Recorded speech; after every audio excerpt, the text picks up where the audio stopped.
Magandang araw po sa inyong lahat. Ang kwentong mapapakinggan nyo ngayong araw ay tungkol sa batang si Luigi na palaging tinutukso sa kanilang baryo dahil sa kwento na siya ay anak ng isang tikbalang. Hanggang sa dumating sa buhay niya si Narciso na naging tagapagtanggol niya mula sa mga nanunukso sa kanya.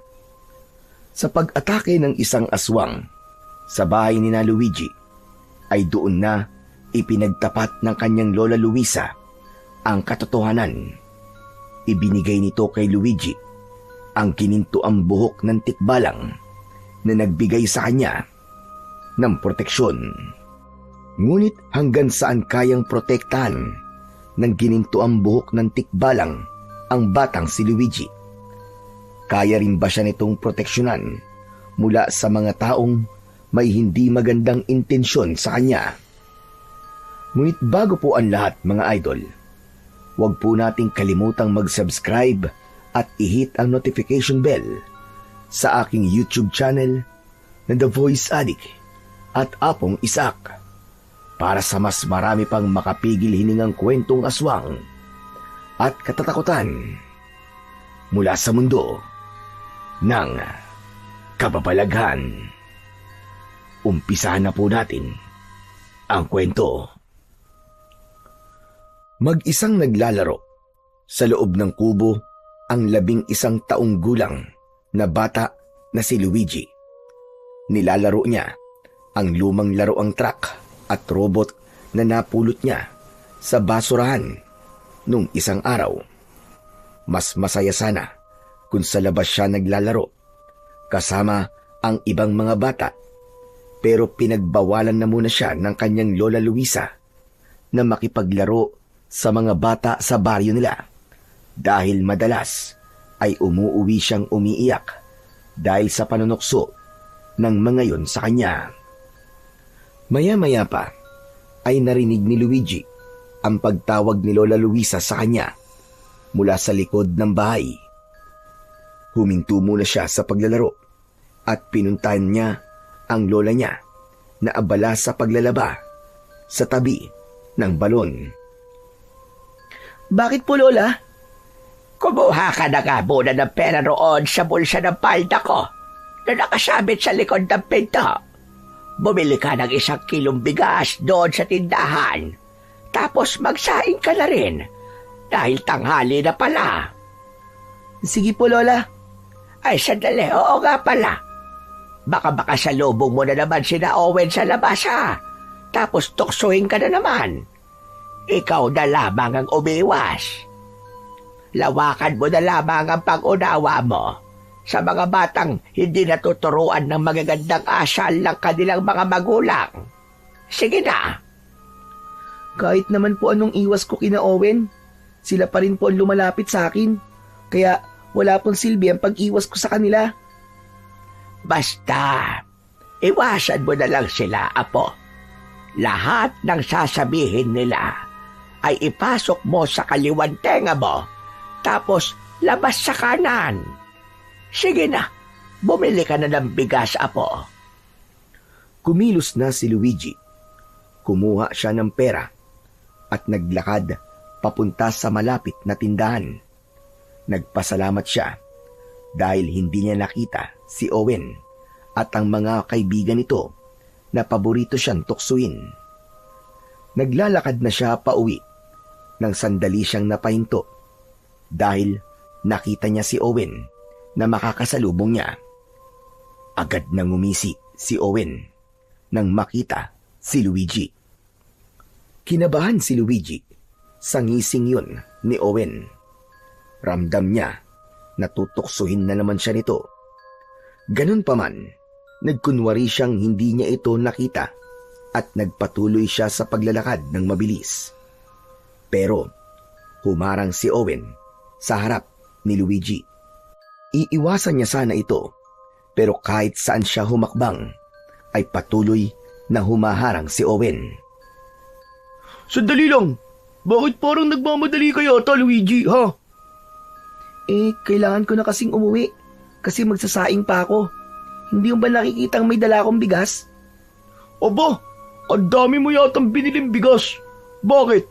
Kasama niyo ba sa bahay niyo yung tatay mong tikbalang? Isinama niyo na ba siya sa pagkain niyo? Baka naman pwede kong makita ang tatay mo.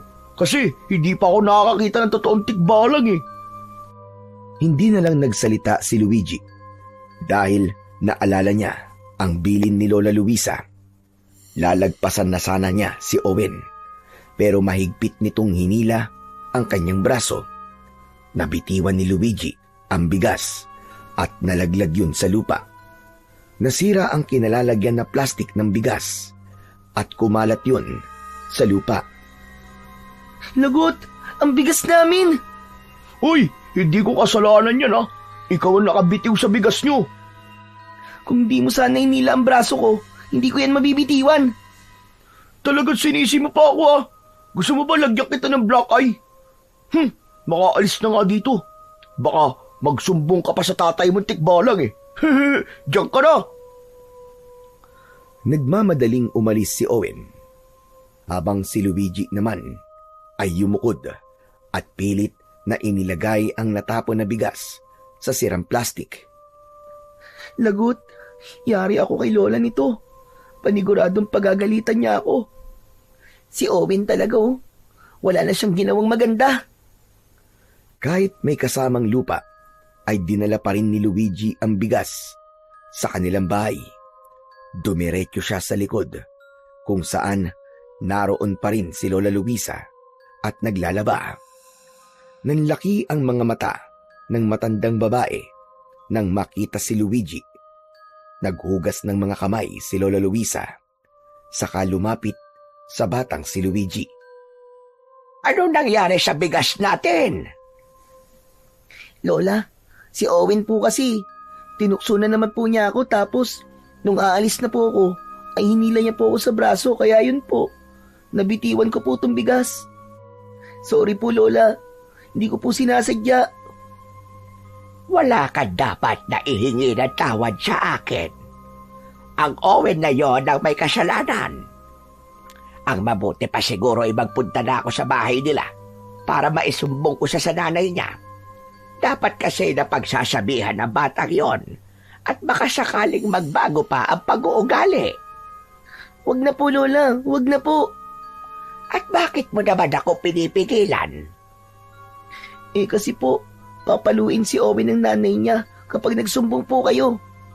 Nakita ko po kasi si Owen nung nakaraang araw na pinapalo po ng nanay niya sa labas ng bahay nila. May isang bata po kasi nagsumbong sa nanay ni Owen. Inaway po kasi ni Owen yung bata. Mabuti nga yun, para madisiplina siya. Tignan mo nga ang ginawa niya ngayon. Hindi na natin mapapakinabangan lahat ng bigas na pinabili ko sa'yo. Buti sana kung napakamura ng kilo ng bigas ngayon. Eh halos lahat ng bilihin ay tumataas ng presyo. Huwag na po kayo magsumbong sa nanay ni Owen, Lola. Bibili na lang po ulit ako ng bigas. Babawasan ko na lang po yung perang iniipon ko. Hindi ba? Ipambibili mo yun ng sapatos para sa susunod na pasukan. Ayos lang po, Lola. Hindi naman po malaki ang mababawas dun eh. Doon na lang po ako kukuha ng pambili ng bigas. Basta wag niyo na pong isusumbong si Owen sa nanay niya. Kahit po hindi maganda ang patrato niya sa akin at palagi niya akong tinutukso, eh ayoko naman po siyang masaktan ng nanay niya nang dahil lang sa akin. Ay, nako. Ikaw talagang bata ka. Napakabuti ng iyong puso. Hindi ako makapaniwala na kahit puro panunukso na ang nakukuha mo kay Owen, ay nagagawa mo pa rin siyang proteksyonan. Pero ito ang tandaan mo, Apo. Walang masamang maging mabuting tao. Pero dapat ay hindi mo rin hahayaan na abusuhin ka ng iba dahil sa ikaw ay mabait. Minsan, kailangan mong manindigan at lumaban kung alam mong mali na ang nangyayari sa iyong paligid. Sige na, huwag mo nang bawasan ang iniipon mong pera at kumuha ka na ulit ng pera sa bulsa ng aking palda. Sige na, Apo ko. Ngumiti si Luigi kay Lola Luisa Sa kanya sinunod muli ang utos nito. Hindi alam ni Luigi kung kailan nagsimula ang panunukso sa kanya na ang tatay niya ay isang tikbalang. Pero nang magsimula siyang magkaroon ng kamalayan sa paligid, ay madalas niya nang naririnig sa usap-usapan ng ilang mga tao sa baryo nila na ang nanay niya ay pinagsamantalahan daw ng isang tikbalang. Ilang araw matapos maipanganak ni Luigi, ay nagpatiwakal ang kanyang ina. Ayon sa mga tao, ginawa yun ng nanay ni Luigi dahil sa labis na kahihiyan dahil ang anak nito ay anak ng isang tikbalang. Habang kumakain ng tanghalian, ay hindi maiwasang isipin ni Luigi ang nangyayari sa buhay niya. Dahil kasi sa panunuksong inaabot niya, ay wala siyang naging kaibigan sa kanilang lugar. Natuto siyang maglarong mag-isa at huwag masyadong lumabas kapag hindi kinakailangan. Luigi, mamaya ka na tumulala dyan na po. Lumalamig na ang pagkain mo, ha? Hindi mo ba gusto ang ulam? Hindi ba't paborito mo naman ang munggo?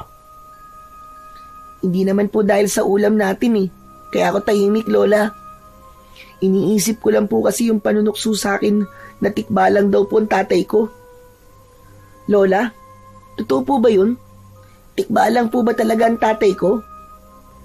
Apo, ilang beses ko bang sasabihin sa'yo na walang katotohanan ang bagay na yan? Kung hindi po totoo, bakit po nila ako tinutokso ng ganun? Saan po nila nakuha ang ganung kwento? Alam mo naman ng mga tao rito sa baryo, masyadong matindi ang paniniwala ng marami rito sa kababalaghan. Nabuntis kasi ang nanay mo ng isang lalaking taga-syudad. Iniwanan siya.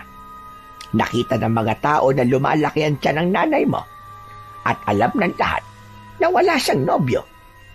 Kaya doon nagsimula ang kwento na nabuntis ng tikbalang ang nanay mo kasi nangunguha ng panggatong na kahoy ang nanay mo sa gubat. Pinapaniwalaan kasing may tikbalang daw na naninirahan sa gubat natin dito. Pero bakit po nagpatiwakal si nanay? Sabi po nila, sobrang hiyang-hiya raw si nanay kasi anak daw po ng tikbalang ang anak niya. Ay, Diyos ko. Wala rin katotohanan yan, Luigi. Ginawa yun ng nanay mo kasi mahal na mahal niya ang lalaking nakabuntis sa kanya. Hindi niya kaya na wala ito sa tabi niya. Kaya niya ginawa ang hindi dapat. Sa aking kamaniwala, Apo, at huwag sa ibang tao. Sadyang may mga taong walang magawa sa buhay, kaya ginagawa nilang miserable ang buhay ng ibang tao sa pamamagitan ng pagpapakalat ng hindi totoong kwento. Kaya mo bang mangako sa akin na simula ngayon ay hindi ka na maniniwala na anak ka ng tikbalang? Opo, nangangako po ako, Lola. Alam ko po na hindi kayo magsisinungaling sa akin kasi apo niyo po ako. At hindi ko kayang magsinungaling sa iyo dahil mahal na mahal kita, Apo. Nakatignan mo nga, may ganyan ba kagwapong anak ng tikbalang? Lola naman eh, binubola niyo naman po ako eh. Aba, nagsasabi ako ng totoo. Hindi kita binobola. Gwapo ka naman talaga, Luigi. Walang sinabi ang ibang mga bata dyan sa itsura mo. Tignan mo nga, oh. Hindi napigil ni Luigi ang mapangiti sa sinabi sa kanya ni Lola Luisa. Napakaswerte niya dahil may lola siyang kagaya ni Lola Luisa na bukod sa mapagmahal ay mabait at maasikaso pa. Kaya kahit lumaki siyang walang nanay at tatay, ay hindi siya naging uhaw sa pagmamahal at atensyon. Palaging ipinaparamdam sa kanya ni Lola Luisa ang pagmamahal na kailangan niya. Sa mga sumunod na araw, ay hindi pa rin natigil si Owen sa panunuksok kay Luigi. Sa tuwing makikita siya nito, ay palagi siya nitong tinutukso at pinagtatawanan ng may halong insulto. Wala namang ginawa si Luigi, kundi ang pigilan ang sarili na patulan at sagutin ang bully na si Owen. Alam niyang kapag sumagot siya, ay lalo lamang siyang pagtatawanan nito. Kaya sa halip na magalit o umiyak, palaging inuulit ni Luigi sa kanyang isip na hindi totoo ang mga sinasabi ni Owen. Mas pinili niyang maniwala kay Lola Luisa na nagsasabing walang katotohanan na anak siya ng tikbalang. Ang pagtitimpi niya ay naging paraan niya upang manatili siyang matatag. Sa puso niya, alam niyang ang pagmamahal at sinasabi ng kanyang lola ang mas dapat niyang pakinggan kesa sa masasakit na salita ng iba. Isang umaga, umalis si Lola Luisa para magtungo sa palengke. Dahil mag-isa sa bahay si Luigi, ay naglaro na lamang siya. Hindi niya napansin ang paglipas ng mga oras, kaya nagulat siya nang dumating na ang lola niya. Nagtaka siya sapagkat may kasama itong isang matangkad na lalaki na noon lamang niya nakita. Bitbit ng lalaki ang bayong ni Lola Luisa. Lumabas si Luigi upang salubungin ang kanyang lola. Dito na pala ang bahay ko, Narciso. Maraming salamat sa pagdala ng bayong ko. Walang anuman po, Lola. Oo nga pala. Ito pala ang apo ko na si Luigi. Ngumiti kay Luigi ang lalaking tinawag ni Lola Luisa sa pangalan na Narciso. O sige ho, mauuna na po ako. Kailangan ko na rin pong umuwi. May mga kailangan pa kasi akong ayusin sa bahay. O sige, mag-iingat ka. Maraming salamat ulit sa iyo, Narciso. Nang umalis na si Narciso, ay pumasok na sina Luigi at Lola Luisa sa kanilang bahay. Dumiretso sila sa kusina. Ipinatong ni Lola Luisa ang bayong sa ibabaw ng lamesa at isa-isa nitong inilabas mula roon ang mga pinamili nito. Lola, sino po yung lalaki na yun? Manliligaw niya po? Mahabagin langit. Ano ba pinagsasasabi mo, bata ka? Masyado na ako matanda para sa bagay na yan. Napakabalisyoso mo naman. May asim pa naman po kayo ah. Anong asim-asim ang sinasabi mo? Ang asim na meron na lang ako ay sa kilikili. Si Narciso yon. Bagong salta rito sa baryo natin. Nabili pala niya yung lupa sa dulo na may sira-sirang bahay. Eh bakit po niya kayo tinulungan sa pagdadala ng bayong nyo kung hindi niya po siya manliligaw? Bakit? Hindi ba pwedeng may mabuting kalooban lamang si Narciso? Kaya niya ako tinulungan. Nakita niya kasi ako na hirap sa pagdadala ng aking bayong. Kaya tinulungan niya ako. Tapos habang naglalakad ay nagkwekwentuhan na rin kami. Kaya nalaman ko nang agon salta lamang siya rito sa atin. Ganun po ba? Akala ko po kasi manliligaw niyo na po siya. Ikaw nga bata ka huwag ka masyadong malisyoso. Nagbibiro lang po, Lola. O siya, tama na yan. Tulungan mo na lang ako sa paghihiwa ng mga gulay. Magluluto ako ngayon ng chapsoy. Kinuha na ni Luigi ang kutsilyo at sangkalan. Maya-maya ay magkatulong na sila ni Lola Luisa sa paghihiwa ng mga gulay at agad na nawala sa isip niya si Narciso. Kinabukasan ng umaga, naunang magising si Luigi kaysa kay Lola Luisa. Nagtaka siya sapagkat Palaging ang matanda ang nauunang magising. Nakita niyang nakabaluktot sa pagkakahiga si Lola Luisa habang balot ng kumot. Hinawakan ni Luigi ang noo at leeg ng kanyang lola. Hala, Lola, napakainit niyo po. Ang taas po ng lagnat niyo. Sinasabi ko na nga ba at lalagnatin ako. Naulanan kasi ako kahapon tapos hindi ako nakaligo. Sandali, babangon na ako para makapaghanda ng almusal. Lola, wag na po. Ako na lang pong kikilos habang di pa po kayo magaling.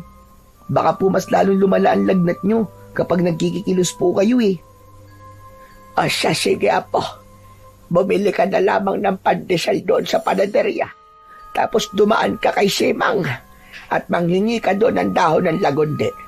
Mabisa ang halamang gamot na yon para bumaba ang lagnat ko. Pasensya ka na sa akin na po. Agad na sinunod ni Luigi ang sinabi ni Lola Luisa. Kumuha siya ng perang pambili ng pandesal. Inuna niya ang pagbili ng tinapay bago siya nagtungo sa bahay ni Simang. Nanghingi siya rito ng dahon ng lagundi at pinayagan naman siya ng babae. Nang may sapat ng dahon ng lagundi si Luigi, ay agad siyang naglakad pauwi sa kanilang bahay. Habang naglalakad, ay narinig ni Luigi ang panunukso ni Owen na nasa likuran niya pala. Luigi, anak ng tikbalang! Tumakbo ka nga ng mabilis. Sige na, ipakita mo sa akin ang pagkakaroon mo ng dugong tikbalang. Hindi pinansin ni Luigi si Owen. Mas binilisan niya ang paglalakad. Ngunit bigla siyang tinapik ni Owen sa likod. Kaya hindi niya na napigilang huminto at harapin ito. Pwede ba wag ngayon, Owen? May lagnat si Lola Luisi. Kaya kailangan ko madala sa kanya ang mga gamot na to. Aba, bakit parang ang tapang mo yata ngayon ha? Huwag mo sabihin, napapalagan mo na ako. Hindi naman sa ganun, Owen. Kailangan ko lang talaga madala tong dahon ng lagundi kay Lola. Pasensya na kung nasigawan kita. Bakit kasi di mo nalang sabihin sa tatay mong tikbalang na pagalingin ang lola mo? Wala ba siyang kapangyarihan para magpagaling ng sakit? Hindi tikbalang ang tatay ko, Owen. Nabuntis ng taga-syudad ang nanay ko. Iniwan niya si nanay, kaya hindi nakita ng mga tao rito ang totoo kong tatay. Sinungaling! Hindi ba? Kaya nga nagpatiwakal ang nanay mo kasi nahiya siya. Sa bagay, kahit naman sigurong mabuntis ng tikbalang ganun din ang gagawin. Siguro, walang pumapatol sa nanay mo, kaya sa tikbalang na lang siya nagpabuntis. Umiim ang bagang ni Luigi sa sinabing yun ni Owen.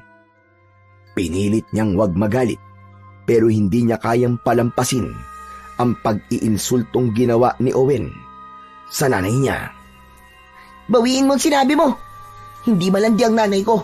At wag mo siyang pagsalitaan ng hindi maganda.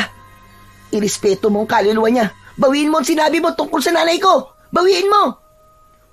Paano kung di ko bawiin? Sige nga, anong gagawin mo?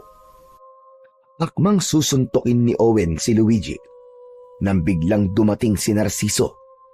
Mabilis nitong hinawakan ang kamao ni Owen, kaya hindi yun dumapo sa muka ni Luigi. Hoy! Bakit mo susuntukin si Luigi, ha? Bitiwan mo ako! Bitiwan mo ako! Kailangan ko makaganti sa loko-lokon to! Siya ang unang nanuntok sa akin, kaya gaganti ako sa kanya! Sa kasino ka ba, ha? Bakit ka nakikialam? Totoo ba ang sinasabi niya, Luigi? Ikaw ba talaga ang unang nanuntok? Opo, pero tinutukso niya po kasi ako eh. Ano nukso ba? Kung totoo ang sinasabi ko, anak ka naman talaga ng tikbalang sa kamalandi ang nanay mo. Kaya ka naman pala sinuntok eh. Kasi ganyan ang lumalabas sa bibig mong bata ka. Umuwi ka na. At ayoko nang malalaman na tinutukso o sinasaktan mo si Luigi, ha? Ipapaalam ko lang sa'yo na pumapatol ako sa bata. Nang bitiwan ni Narciso ang kamay ni Owen, ay nagmamadali at takot na tumakbo palayo si Owen. Pinulot ni Narciso ang supot ng pandesal at inabot yon kay Luigi. Maraming salamat po, Kuya Narciso Kung di po kayo dumating, ay uuwi po ako na may pasa sa muka. Ano ba kasi talaga ang nangyari? Tinukso po niya ako, natikbalang po ang tatay ko. Sinabi rin po niyang walang may gusto sa nanay ko kaya pumatol po sa tikbalang. Palagi na lang po kasi akong tinutukso ni Owen, kaya hindi na po ako nakapagpigil kanina. Nasuntok ko po siya bigla. Tama lang ang ginawa mo. Minsan ay kailangan mong lumaban para malaman nila na hindi ka nila maaaring tapak-tapakan palagi. Oo nga pala, ano ba yung dahon na dala mo? Dahon po to ng lagundi. Nilalagnat po kasi si Lola Luisa Ganun ba?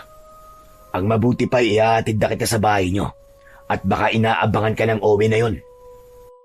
Pumayag si Luigi sa sinabing yun ni Narciso. Habang naglalakad sila, ay muling nagtanong si Narciso.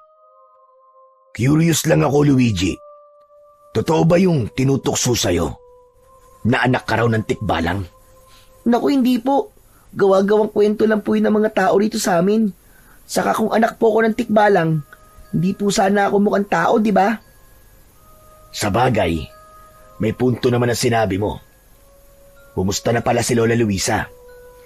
Mataas po ang lagnat niya Naulanan po kasi siya kahapon.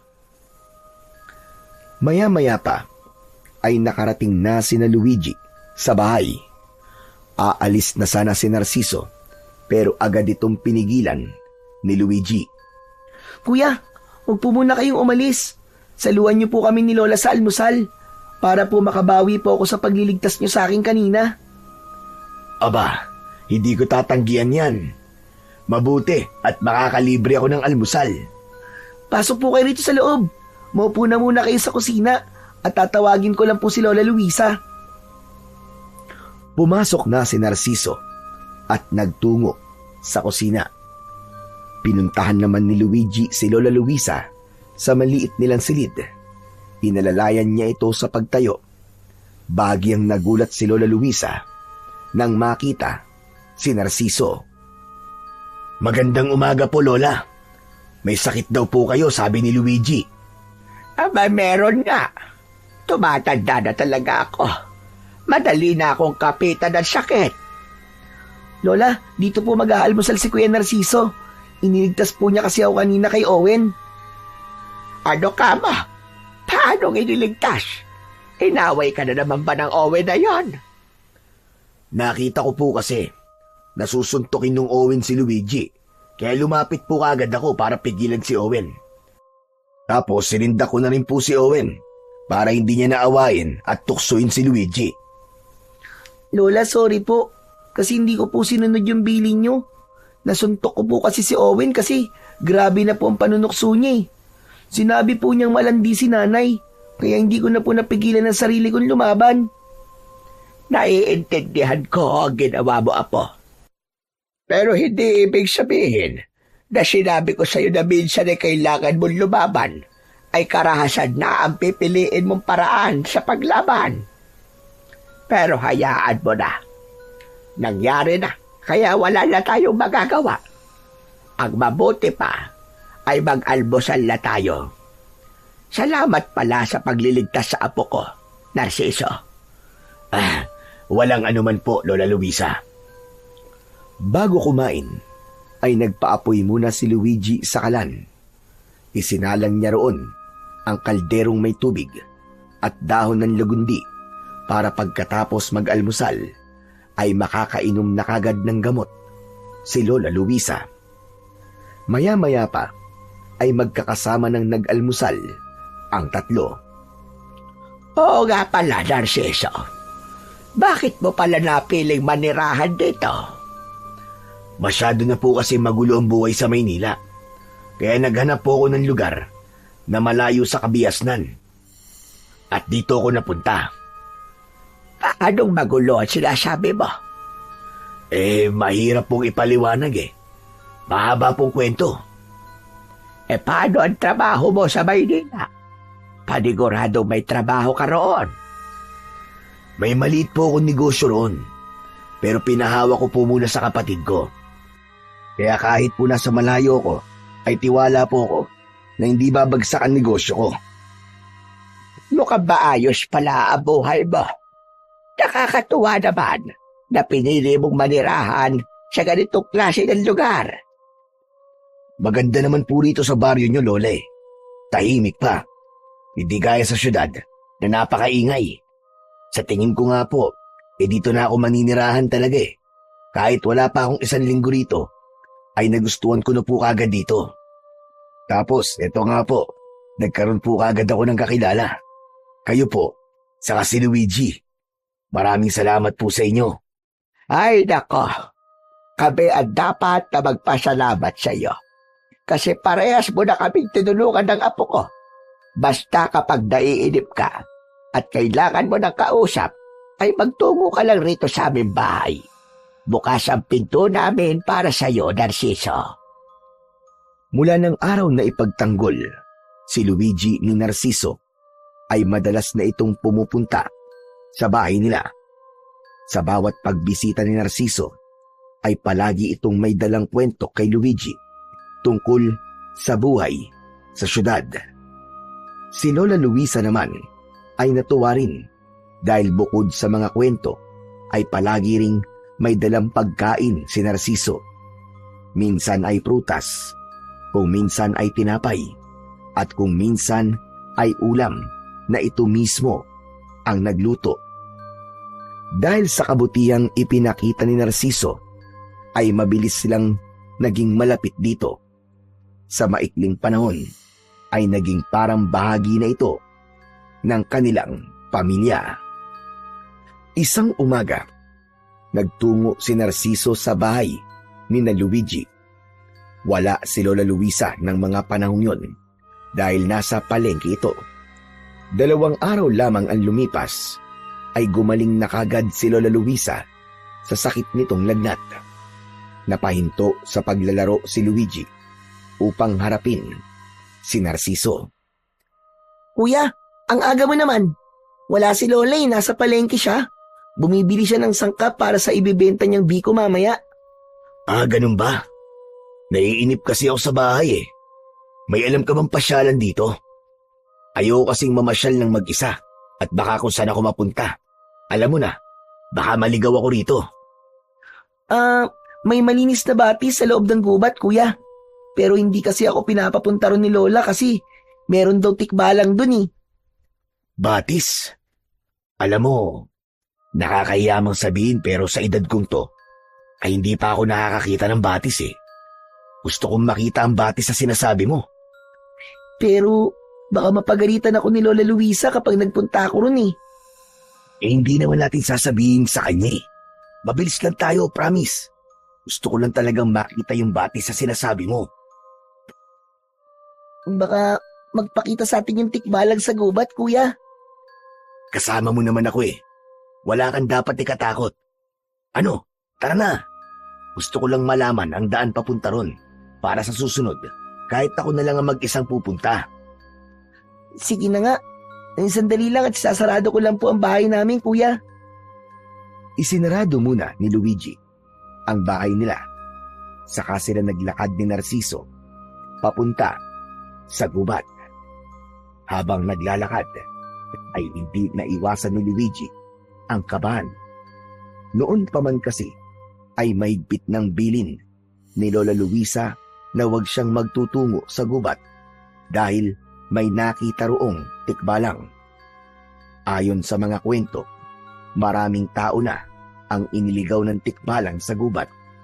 May iba na halos 1 araw na nawala bago nakabalik. Nang nasa loob na ng gubat sina Luigi, ay mas lalo siyang kinabahan. Nanlamig ang kanyang katawan. Pakiramdam niya ay may pares ng mata na nakasunod ng tingin sa kanila ni Narciso. Bakit namumutla ka na, Luigi? Ayos ka lang ba? Natatakot po kasi ako, kuya. Baka biglang magpakita sa atin yung tikbalang, tapos iligaw tayo rito. Huwag kang matakot, kasama mo naman ako eh. Saka hindi ba, ang sabi nila, kapag iniligaw ka raw ng tikbalang, ay baligtarin mo lang ang suot mong damit. Kapag iniligaw tayo ng tikbalang, edi ganun ang gagawin natin. Hindi naman po sigurado kung totoo yun. Pero Kuya Narciso, hindi ba galing ka sa Maynila? Naniniwala ka ba sa tikbalang? Oo naman. Bakit? Ang akala mo ba lahat ng nakatira sa Maynila ay hindi naniniwala sa mga nilalang kagaya ng tikbalang? Okay, sige. Sa'yo ko lang sasabihin to Kaya wag mong sasabihin kahit kanino, kahit kay Lola Luisa. Alam mo, Luigi, may third eye kasi ako Ha? Third eye? Nakakakita ka ng multo, Kuya? Hindi lang multo, pati mga elemento. Doon nga sa bahay ng kapatid ko sa Maynila, may nakatirang diwending puti. Minsan kapag mag-isa ako, kinakausap ko siya. Wow! Ang astig niyo pala, Kuya. Hindi ko alam na may ganyan pala kayong kakayahan. Kaya nga huwag kang matakot ngayon, kasi kasama mo ako. Kapag nakita ko yung tikbalang, kakausapin ko siya na huwag niya tayong sasaktan kasi wala naman tayong gagawing masama sa kanya. Dahil sa mga sinabi ni Narciso, ay agad na nawala ang takot ng batang si Luigi. Naging kampante na siya nang malaman niya ang kakaibang kakayahan ni Narciso. Makalipas ang ilang minuto, narating na ni Luigi ang batis na nasa loob ng gubat. Hindi ganun kalaki ang batis, pero napakalinaw ng tubig nun. May mga maliliit na isda na naninirahan sa batis. Bumakas ang pagkamangha sa muka ni Narciso. Wow! Napakaganda pala ng batis! Para tayong nasa paraiso, Luigi! Salamat! Dinala mo ko rito, Sabi ko naman sa'yo, Kuya, maganda talaga rito. Pero ngayon na lang ulit ako nakapunta rito kasi, yun nga, pinagbabawalan ako ni Lola. Biglang naghubad ng damit si Narciso at lumusong ito sa tubig. Lumangoy ito roon at para itong batang tumatawa. Pinanood lang ni Luigi si Narciso habang nakaupo siya sa nakatumbang puno sa gilid ng batis.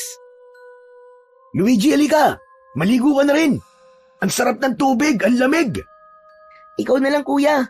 Baka nasa bahay na si Lola. Magtataka yun kapag nakita niyang basa ako.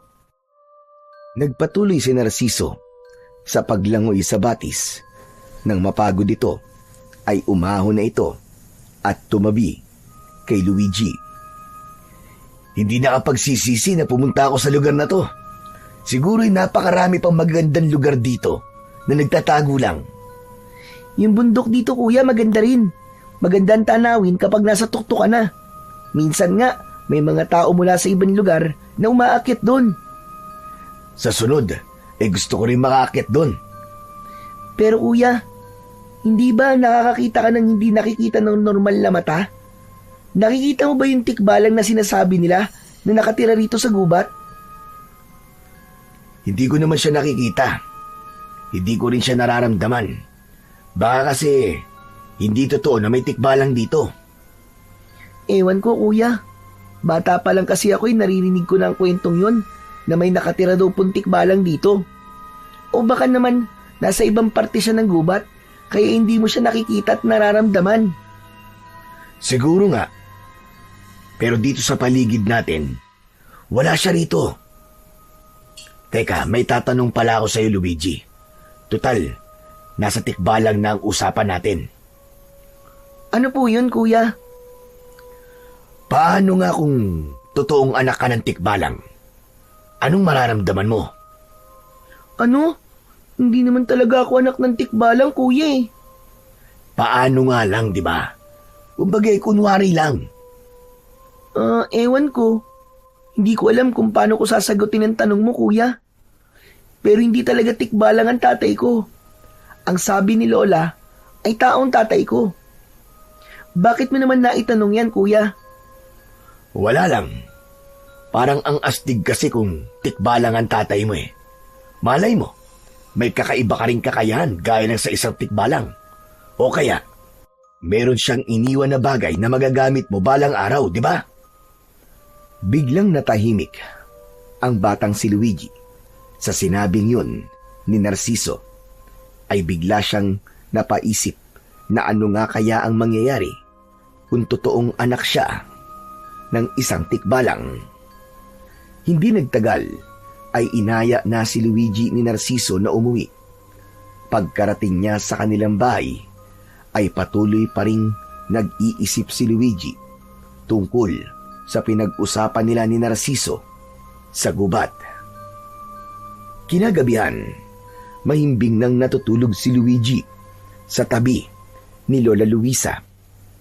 Halos maghahating gabi na nang biglang nagising si Luigi sa dahilang hindi niya alam. Hinilabutan siya nang may naamoy siyang kakaiba sa paligid. Kaamoy yun ng nabubulok na karne. Napapitlag si Luigi nang may narinig siyang tila kumalmot na matutulis na daliri sa bintana na nasa kanyang tabi. Sa kabila ng takot ay namayani ang kuryosidad sa kanya kung ano ang dahilan ng kanyang narinig. Tahimik na lumapit si Luigi sa bintana. Sumilip siya sa maliit na siwang sa bintana at nagulat siya nang makita niya ang isang mapulang mata na nakasilip din mula sa labas. Lola! Lola, gumising po kayo, Lola! Ano ba't nang-iistorbo ka ng natutulog, Luigi? Lola, may tao po sa labas. Ano ka ba? May tao? Opo, nakasilip po siya sa bintana natin. Ang pula po ng mata niya. Abay, baka adik yon. Sandali at kukunin ko lang ang itak ko. Humanda sa akin ang adik na yan. Tatagpasan ko sa landila. Bumangon si Lola Luisa at nagtungo sa kusina. Nakasunod naman dito si Luigi dahil takot siyang mag-isa sa kanilang kwarto. Bumalik sila sa kwarto na may dala ng itak si Lola Luisa. Sigurado ka ba sa nakita mo, ha, Luigi? Opo, sigurado po ako. Pero ano pong gagawin niyo, Lola Luisa? Baka may masamang balak sa atin yung kung sino mang nasa labas. Kailangan niyang malaman na hindi tayo papayag na makakapasok siya rito. Pero baka mas mabuting dito na lang po tayo sa loob, Lola. Hindi naman tayo lalabas. Sisindakin ko lang siya. Inalis ni Lola Luisa ang kandado ng bintana at mabilis nito yung binuksan. Sino nandyan? Kung may binabalak kang hindi maganda, ay huwag mo nang ituloy. Dahil hindi ka sasantuin ng itak ko.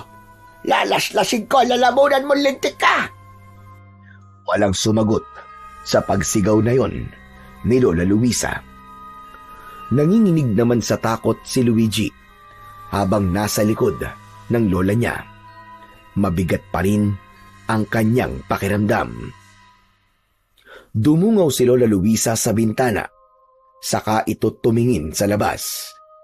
Maya-maya pa ay humarap si Lola Luisa kay Luigi. Wala na bang tao sa labas, Apo? Siguro ay umalis na siya dahil sa takot. Hala, sige. Bumalik na tayo sa pagtulog at inaantok pa ako. Sigurado po ba kayo, Lola? Oo nga. Kaya huwag ka nang matakot. Halika na. Matulog na tayo ulit. Laking gulat ni Luigi nang mula sa labas ng bintana ay nakita niya ang isang nakakatakot na nilalang. Sigurado siya na yun ang nagmamay-ari ng pulang mata na nakita niya kanina. Para yung isang halimaw na nakatakas sa impyerno. Meron yung matutulis na mga ngipin at mahabang dila. Bago pa mabigyan ni Luigi ng babala si Lola Luisa, ay nagawa ng kalmutin ng nilalang sa likod ang kanyang lola. Hanggang sa natumba si Lola Luisa. Kahit natatakot, ay kumilos pa rin si Luigi. Isasarado na sana niya ang bintana, ngunit mabilis na nakatalon ng aswang papasok sa kanilang bahay. Agad namang iniharang ni Lola Luisa ang sarili nito sa nakakatakot na nilalang habang nakaamba ang itak. Pinotektahan ni Lola Luisa si Luigi na nasa likod nito. Huwag ka lalapit! Hindi ako magdadalawang isip na patayin ka. Lumayas ka rito, aswang ka!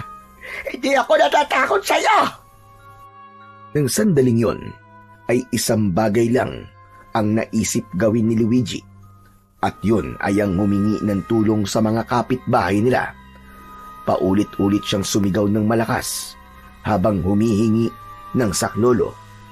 Tila naramdaman ng nilalang na papunta na ang mga tao sa bahay ni na Luigi, kaya mabilis yung tumakas mula sa nakabukas na bintana. Kaya nang dumating ang mga tao, ay wala na ang nakakatakot na nilalang. Agad namang niyakap ni Luigi si Lola Luisa. Hindi niya na napigilan ang pag-iyak dahil sa natamong sugat ng kanyang lola. Isang manggagamot ang ipinatawag ni Lola Luisa para gamutin ang sugat nito sa likod. Matapos na magamot ang matandang babae, ay naaawang nilapitan ito ni Luigi. Kumusta na po ang pakiramdam niyo, Lola? Makirot pa rin ang sugat ko sa likod, Apo. Pero nalagyan naman na ni Julio ng gamot. Kaya siguradong ilang araw lang ay gagaling na rin ito. Sana nga po ay gumaling na po agad ang sugat niyo, Lola. Nag-aalala po kasi ako sa inyo eh. Ayos na ako, Apo. Ang mahalaga ay buhay tayong dalawa at hindi tayo nasaktan ng aswang na yon. Salamat sa Panginoon at hindi niya tayo pinabayaan. Aswang po ba talaga yung umatake sa atin kagabi? Oo, Apo. Aswang yon. Doon kasi sa lugar kung saan ako ipinanganak ay maraming aswang. Ilang beses na ako nakakita ng ganon, kaya alam ko ang kanilang itsura. Pero Lola, paano po kung balikan po tayo ng aswang? Di lalaban tayo. Hindi ako papayag na may mangyaring masama sa ating dalawa, lalong-lalo na sa iyo, Apo, Luigi. Saka nandyan naman ang mga kapitbahay natin na handang tulungan tayo.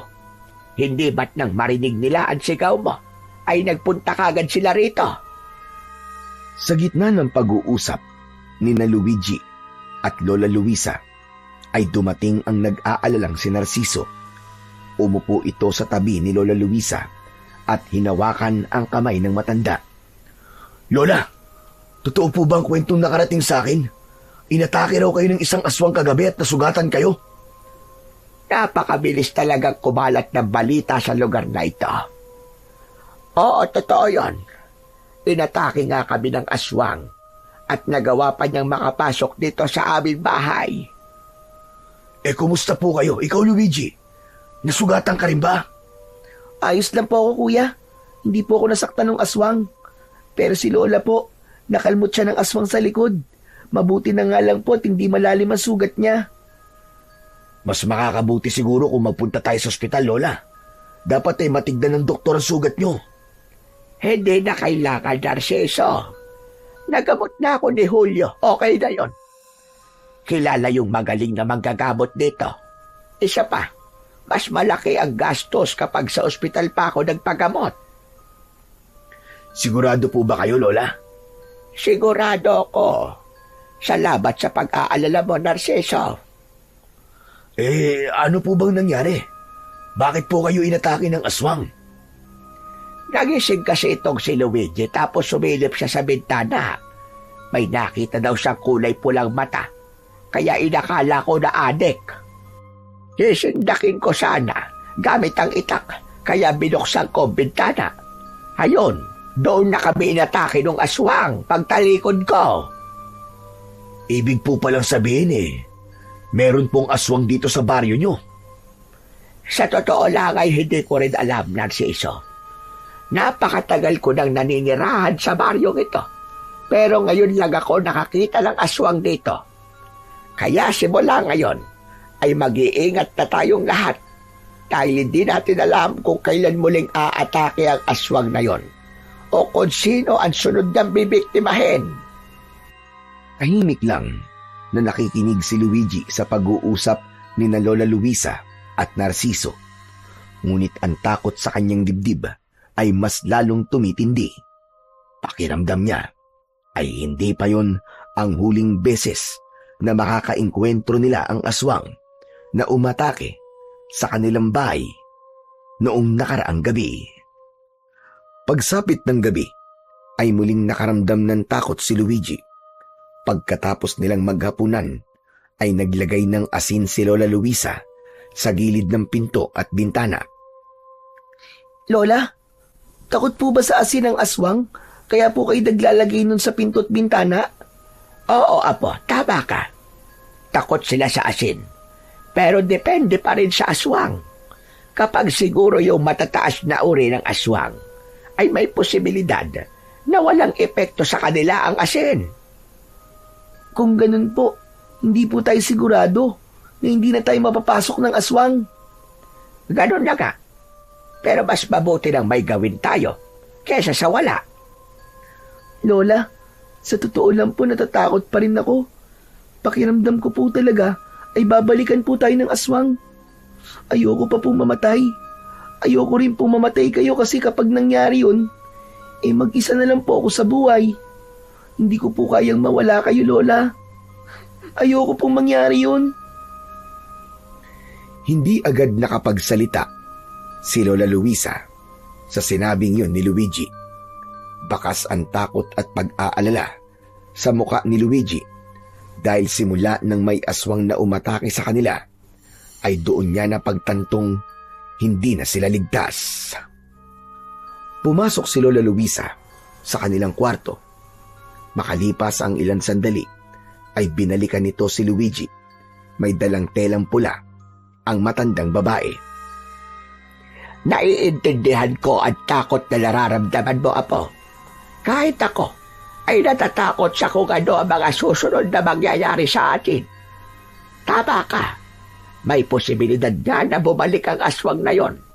At hindi tayo sigurado kung kaya ba tayong protektahan ng asin.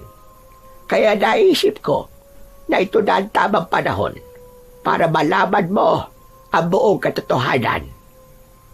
Po, ano pong buong katotohanan? Ngayon pa lang ay humihingi na ako ng tawad. Kung ngayon ko lang ito sasabihin sa iyo, Apo, Luigi. Pero sana ay maintindihan mo ko na matagal kong itinago sa iyo ang katotohanan dahil nais lamang kitang proteksyonan at gusto ko mabuhay ka ng normal gaya ng ibang mga bata. Ano po bang kailangan niyong sabihin sa akin? Kinakabahan naman po ako sa inyo, Lola. Apo, makinig ka. Totoo na ang tatay mo ay isang tikbalang. Ano po? Ang pangalan ng tikbalang na nakabuntis sa iyong ina ay Amaron. Hindi siya basta pangkaraniwan tikbalang, kundi siya ay isang hari ng mga tikbalang. Nagustuhan ni Amaron ang iyong ina. At kahit labag sa kalooban ng nanay mo, ay binuntis siya ni Amaron. Totoo rin na kaya nagpatiwakal ang nanay mo ay dahil sa kahihiyan. Hindi niya nakinaya ang mga naririnig niya mula sa mga tao. Kaya mas pinili niyang wakasan ang sarili niyang buhay. Hindi na malaya ni Luigi ang pagtulo ng kanyang mga luwa. Hindi niya akalain na ang mga panunuksong natatanggap niya ay isa palang katotohanan. Bakit ngayon niyo lang po sinabi sa akin yan? Gaya ng aking sinabi kanina, gusto kong lumaki ka ng normal.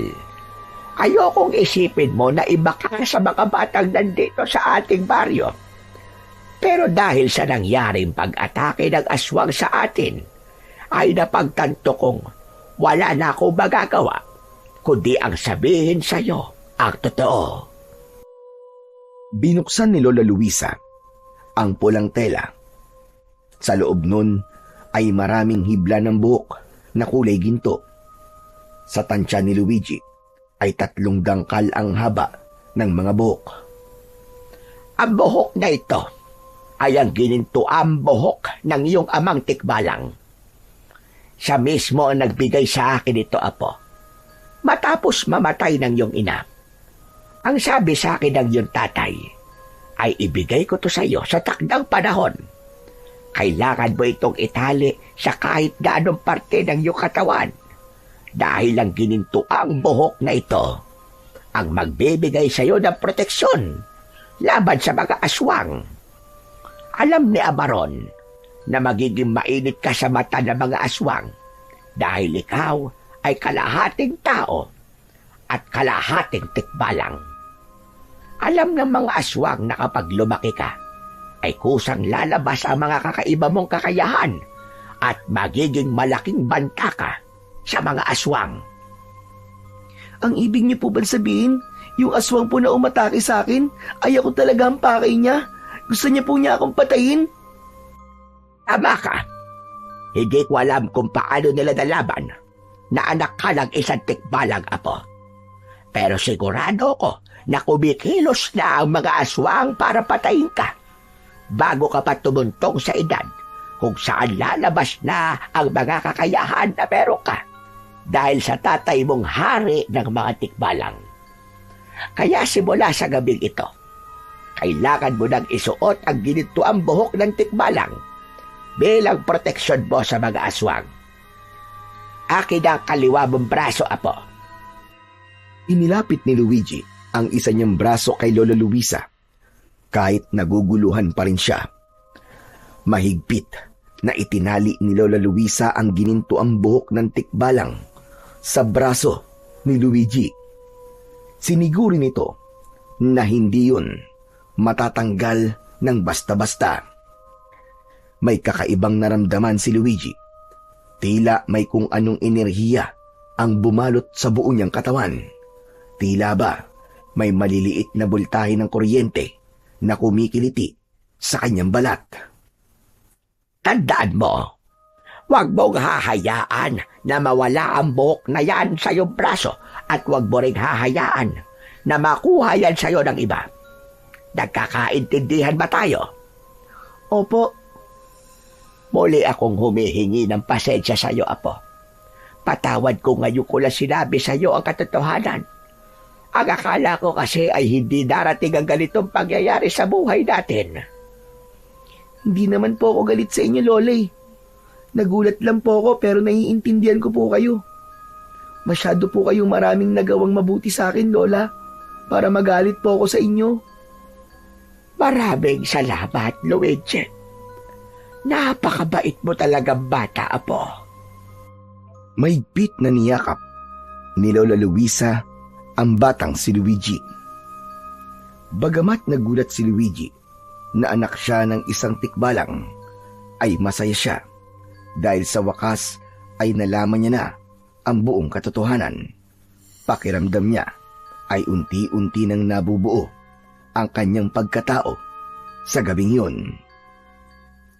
Simula nang nakatali na sa braso ni Luigi ang ginintuang buhok ng tikbalang, ay hindi niya na yon inalis. Kahit sa pagligo niya ay hindi niya yon hinubad dahil alam niyang mahihirapan siyang ibalik yun. Napagtanto rin niyang totoo ang kapangyarihan ng buhok dahil nang nasa katawan niya na yun ay ramdam niyang may kung anong puwersa ang nagpoprotekta sa kanya. Isang umaga, inutusan si Luigi ni Lola Luisa na bumili ng toyo para sa lulutuin itong adobong manok. Habang naglalakad si Luigi, pagpunta sa tindahan, ay biglang humarang si Owen sa kanya. Hoy! Balita ko inatake raw kayo ng aswang ng lola mo, ah! Oo, buti na nga lang at buhay pa kami ni Lola. Nasugatan lang si Lola Luisa. Malamang, kaya kayo nakaligtas kasi tinulungan kayo ng tatay mong tikbalang. Ano, tama ba ako? Hindi mo alam ang sinasabi mo. Nakaligtas kami kasi tinulungan kami ng mga kapitbahay namin. Sus, pa-inosente ka pa eh. Pero mabuti na lang at nakakita kita. Akala mo ba'y nakakalimutan ko na yung pagsuntok mo sa akin? Hindi pa ako nakakaganti sa'yo. Owen, pwede ba? Ayoko ng gulo. Pwes ako gusto ko. Hindi kita titigilan hanggat hindi kita nasusuntok. Sige, kung yan ang gusto mo at yan ang magpapagaan sa kalooban mo, pagbibigyan kita. Ibig mo ba sabihin, hayaan mo akong suntukin ka? Oo, Owen. Para makaganti ka na sa akin. Pero sana kapag nasuntok mo na ako, ay tigilan mo na ako ah. Sana hindi mo na ako tutuksuin. Pwede ba? Huwag mo akong inuutusan. Kaya kahit suntukin kita, itutuksuin pa rin kita. Pero magandang pumapayag ka sa gusto ko. Ngayon, humanda ka dahil mababasag yung pagbumuka mo. Asar na asar ako sa'yo. Ngumisi si Owen. Pinalagutok pa nito ang mga buto nito sa kanang kamao nito. Bumuelo si Owen at saka nito malakas na sinuntok sa panga si Luigi. Ngunit imbis na si Luigi ang masaktan, ay si Owen ang napasigaw dahil sa labis na sakit. Nagulantang si Luigi dahil wala siyang naramdamang sakit nang tumama ang kamao ni Owen sa kanyang panga. At mas lalo siyang nagulantang nang makita niyang nabali ang ilang daliri ni Owen na parabang sa bato ito sumuntok. Aray ko! Ang mga daliri ko! Isusumbong kita sa nanay ko! Humanda ka! Ha? Bakit mo ako isusumbong? Ikaw nga to sumuntok sa akin eh. Ikaw ang may gawa niyan sa sarili mo at hindi ako. Hindi! Siguro bigay ka na kapangyarihan sa tatay mong tikbalang, no? Isusumbong talaga kita, Luigi! Isusumbong kita! Owen, sandali lang! Hindi na nagawang tapusin pa ni Luigi ang kanyang sasabihin dahil tumakbong umalis si Owen habang umiiyak. Nabahala si Luigi dahil baka magkaroon ng gulo sa sandaling isumbong siya ni Owen sa nanay nito. Napahawak siya sa panganyang sinuntok ni Owen at labis pa rin ang kanyang pagtataka kung bakit hindi siya nakaramdam ng sakit nang suntukin siya doon ni Owen. Matapos bumili ng toyo, ay nakatulalang naglakad pa uwi si Luigi. Hanggang sa sandaling yun, ay pinag-iisipan niya pa rin ang nangyari. Inabot niya kay Lola Luisa ang toyo at naupo siya sa upuang nasa kanilang kusina. Bakit naman ang tagal mo yata bumili? Narinig ni Luigi ang tanong ng kanyang Lola Luisa, pero dumaan lamang yon sa tenga niya. Nanatili siyang nakatulala at tila wala sa sarili. Luigi, apo, ano ba nangyari sa'yo at nakatulala ka dyan? Huwag mo sabihin, inaway ka na naman o tinukso ka na naman ni Owen. Hindi po, Lola. Bakit nakatulala ka simula na dumating ka? Sobrang init po kasi sa labas eh. Medyo sumakit po ang ulo ko. Napakainit na ka ng panahon ngayon at Abril na. Magpahinga ka na lang muna dyan, apo. Ako naman ay isasalang ko na itong adobo para makakain na tayo. Siguradong masarap ito. Nagtungo si Luigi sa sala at naglaro ng kanyang mga lumang laruan. Pero wala roon ang atensyon niya, kundi sa kasagutan kung bakit hindi siya nasaktan sa pagsuntok sa kanya ni Owen. Hanggang sa nakita niya si Owen na papunta sa bahay nila. Umiiyak ito habang kasama ang nanay nitong si Petra na ang itsura ay parang susugod sa gera. Luisa! Luisa! Ilabas mo ang apo mo! Ilabas mo! Abay, sandali. Si Petra ba yon? Abay, bakit pala siyang kalabaw na nagwawala? Labis na kinabahan si Luigi nang lumabas si Lola Luisa para kausapin sina Owen at Petra. Petra, ano't sumisigaw ka? May problema ba? Meron! At malaki ang magiging problema nyo ngayong araw. Nasa na ang apo mong anak ng tikbalang? Ilabas mo siya! Teka, sandali. Hindi tayo magkakaintindihan kung mag-hysterical ka dyan. Ano ba kasing nangyari? Bakit parang galit na galit ka yata sa apo ko? Hindi lang ako galit sa kanya, kundi sobrang galit na galit. Tignan mo ang kamay ng anak ko. Nabalian siya ng 3 daliri. Alam mo ba kung sino may gawa nito? Walang iba kundi ang apo mong si Luigi. Kaya ilabas mo siya. Babalian ko rin siya ng daliri. Bilisan mo at nanggigigil na ako ng sobra. Huminahon ka muna, Petra. Baka mamaya himatayin ka dyan bigla. Pero sa tingin ko, ay hindi yan magagawa ng apo ko. Kilala ko si Luigi. Alam niya na masama ang manakit ng kanyang kapwa. Anong hindi magagawa sinasabi mo? Ginawa na nga niya. Kaya ilabas mo siya. Ilabas mo. O baka gusto mong ako mismo ang pumasok sa bahay niyo para mahila ko sa palabas? Sige, subukan mo gawin yan at boboksingin talaga kita. Kita mo na. Parehas kayo ng apo mo. Pareho kayong bayulente.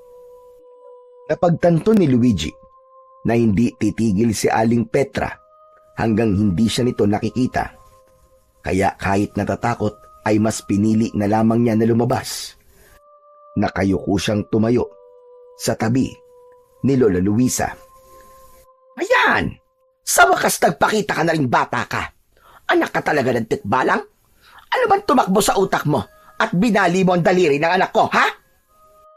Hindi ko po binali ang mga daliri ni Owen, Aling Petra. Sinuntok po niya ako sa mukha kasi gusto niyang gumanti sa akin kasi nasuntok ko po siya sa mukha nung isang araw. Tapos siguro po ay napasama po ang pagtama ng kamao niya sa mukha ko. Kaya po nabali. Yun naman pala, Petra. Si Owen ang may gawa niyan sa kanyang sarili. Sandali lang, Owen. Ang sabi mo sa akin nakaupo ka lang sa tindahan. Tapos nilapitan ka ni Luigi at walang dahilan niyang binali ang mga daliri mo. Sorry po, Nay. Nagsinungaling po ako. Totoo po sinabi ni Luigi. Baka po kasi hindi kayo maniwala kapag sinabi ko sa inyo ang totoo Kasi kahit po ako ay di makapaniwalang imbis na si Luigi ang masaktan, ay ako po nasaktan na suntukin ko po siya. O nakita mo na, Petra. Nagsinungaling naman pala sa'yo si Owen. Anak mo naman palang may kasalanan kung bakit nabali ang mga daliri niya sa kamay. Kahit na, kasalanan pa rin ni Luigi. Kaya kailangan niyong ipa-ospital ang anak ko. Handa kaming ipa-ospital si Owen kung yan ang magpapatahimik sa'yo. Pero Petra, nakikiusap ako sa'yo na pagsabihan mo naman at pangaralan mo naman ang anak mo na hindi tama ang nanunukso siya ng ibang bata. Ano bang pinagsasasabi mo, matanda ka, ha? Wala akong alam sa bagay na yan. Baka naman masyadong balat sibuyas lang yan si Luigi. Biro lang nasasakta na siya. Iba ang biro. Iba rin ang panunukso. Ang biro ay nakakatawa, habang ang panunukso ay nakakasakit. Mabait ang apo ko, Petra. At hindi siya dapat nakakaranas ng matinding panunukso mula sa anak mo. Alam mo bang kung anong klaseng bigat ang dinadala ni Luigi dahil sa paulit-ulit na panunukso ni Owen sa kanya? Magbaga salita, malalim yan kung makasugat. Kung patuloy mo yang hahayaan si Owen, baka hindi lang si Luigi ang masaktan, kundi pati na ang kinabukasan ng anak mo. Dahil kung lumaki ang anak mo na iniisip na tama ang panunukso at pang-aapi, anong klaseng tao kaya ang magiging siya pagdating ng araw? Napatahimik si Petra at hindi agad nakasagot. Tila napahiya ito, kaya hindi na nito alam ang sunod na sasabihin.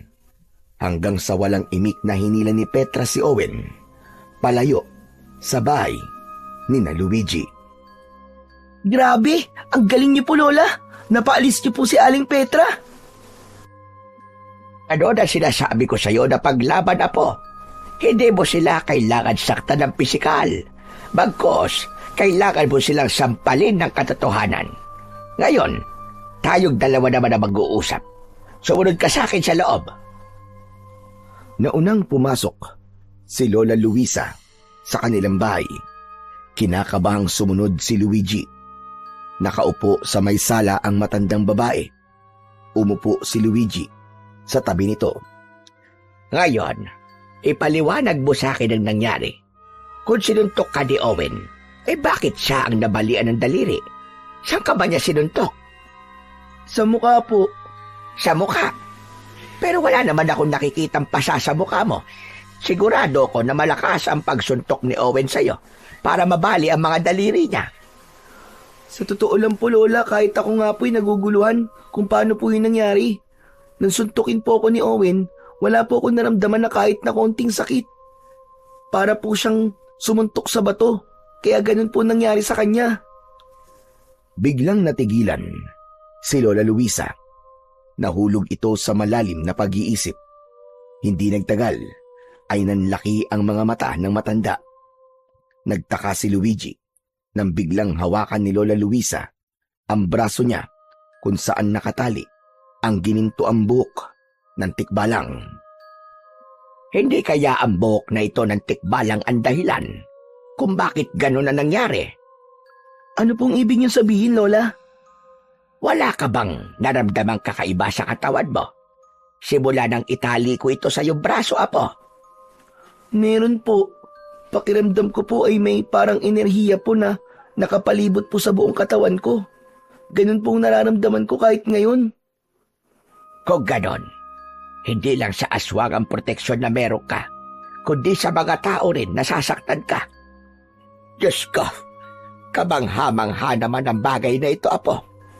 Amaron, kung naririnig mo ako, maraming salamat sa kapangyarihan na ibinigay mo sa iyong anak. Salamat dahil hindi na ako mag-aalala na may mangyayaring masama sa kanya. Pero Lola, natatakot po ako. Paano po kung ipagkalat po ni na Aling Petra at Owen ang nangyari?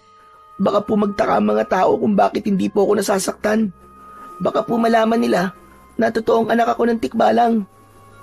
Hayaan mo sila. Hayaan mo kung anong sasabihin sa'yo ng mga tao. Pwede naman tayong tumanggi at sabihin na sila ay nagsisinungaling. Basta ang importante ay may proteksyon ka na sa lahat ng gustong manakit sa'yo, Apo. Pero sandali lang, gusto kong masubukan kung totoo nga ang proteksyon na meron ka. Po? Paano po? Laking gulat ni Luigi nang bigla siyang sinampal ng malakas ni Lola Luisa. Pero hindi siya natinag at wala siyang naramdamang kahit katiting na sakit. Lola, bakit niyo po ako sinampal? Aray ka! Tinesting ko lang naman kung masakit. Ano? May naramdaman ka ba sakit? Wala po. Ay nako, totoo nga. Ngayon ay kampante na ako kahit paano. Hindi na ako masyado matatakot kahit bumalik pa rito yung aswang para patayin ka. Kasi hindi ka niya mapapatay. Tama po kayo, Lola. Pero paano po kayo? Anong paano ko? Di ba, Lola? Wala po kayong gininto ang buhok ng tikbalang? Paano po kapag kayo ang sinaktan ng aswang? Huwag mo kong intindihin, Apo. Kaya kong protektahan ang aking sarili. Ano po kaya kung hati na lang po tayo rito sa buhok ng tatay ko? Hindi maaari ang naiisip mo, Apo. Natatandaan ko na sinabi sa akin ni Amaron na tanging ikaw lamang ang pwedeng gumamit niyan dahil may dugo ka niya. Kaya para talaga sa'yo yan, Luigi. Biglang natahimik si Luigi sa sinabing yun ni Lola Luisa. Hindi na alis sa kanya ang pag-aalala para sa kanyang lola hanggang sa napagtanto niya na kung sakaling muling umatake ang aswang sa kanila ay kailangan niyang protektahan si Lola Luisa dahil siya ang may kakayahang labanan ang aswang na yon. Simula nang mapatunayan ni Luigi ang kapangyarihan ng ginintuang buhok ng tikbalang ay doon niya napatunayan na mahal siya ng tatay niya na si Amaron. Dahil siniguro nito na magiging ligtas siya sa mga aswang na nanaisin siyang saktan at patayin. Kaya naman, nagkaroon siya ng kagustuhan na makilala o makausap kahit sandali lamang ang kanyang tatay na hari ng mga tikbalang.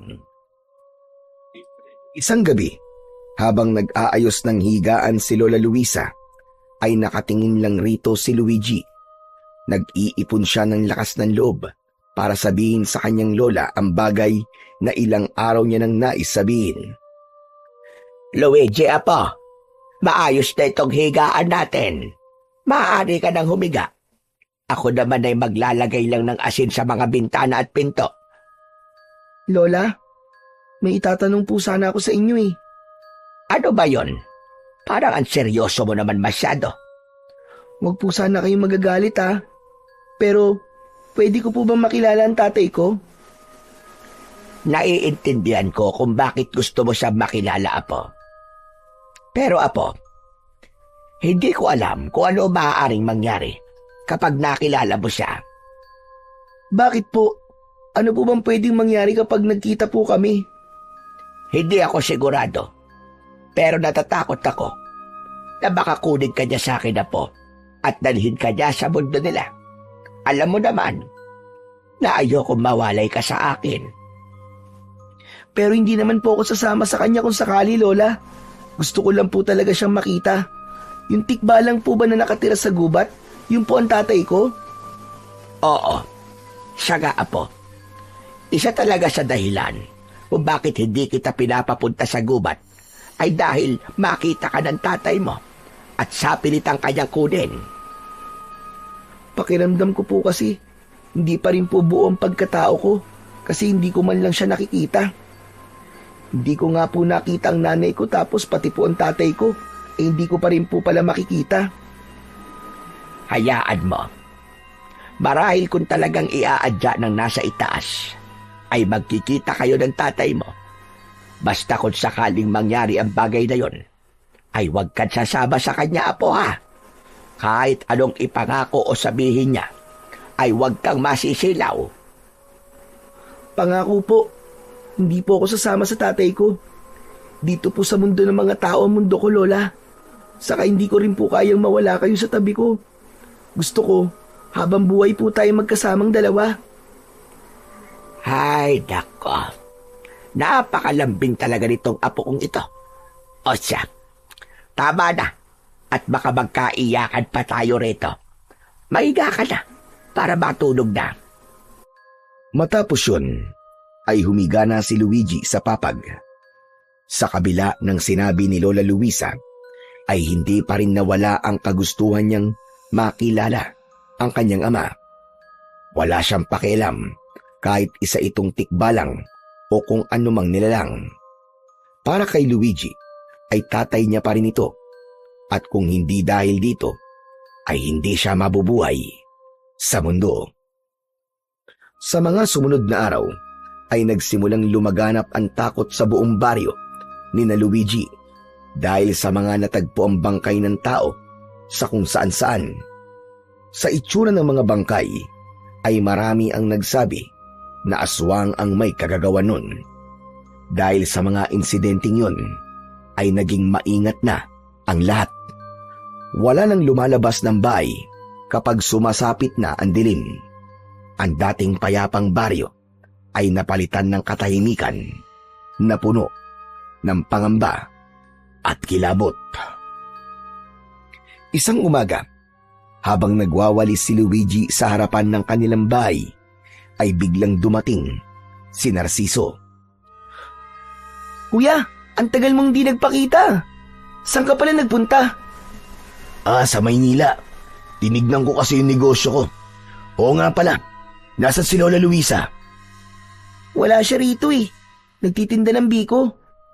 Ganun ba? Ano palang bago rito sa baryo natin?